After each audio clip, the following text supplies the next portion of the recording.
سب تمہارا کرم ہے آقا۔ الرحمن الرحیم۔ آج الحمدللہ اللہ کے فضل و کرم سے رسول اللہ صلی اللہ علیہ وآلہ وسلم کی نظر عنایت سے ہم KP کے مفتی عقاب الزمان صاحب کے پاس تشریف لائے ہیں اتحاد اہل سنت کے حوالے سے۔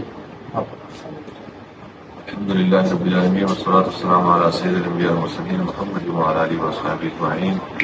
اما بعد، اللہم صلی علی سیدنا محمد وعلی آل سیدنا محمد کما بعد۔ ناظرین کرام، جناب قبلہ سید عابد شاکردانی صاحب زندہ مجدور اور صاحبزادہ محمد فیض الحسن صاحب کے صاحبزادے ہمارے استاد الاساتذہ مفتی محمد عارف الحسن صاحب دامت برکاتہم العالیہ ہمارے اس غریب خانے پر حاضر ہوئے۔ پہلے تو میں ان کو مشکور، اللہ تعالیٰ ان کو ہر قدم پر اجر عظیم عطا فرمائے،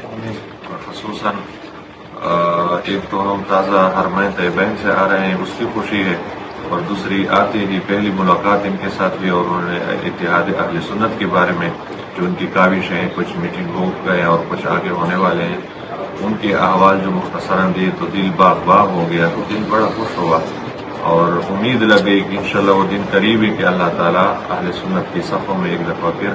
اتحاد عطا فرمائے گا، اتفاق عطا فرمائے گا۔ ہم دعا گو بھی ہیں کہ اللہ تعالیٰ علماء اہل سنت اور مشائخ اہل سنت، تمام علماء اور مشائخ کے اتحاد و اتفاق، محبت اور محبت عطا فرمائے،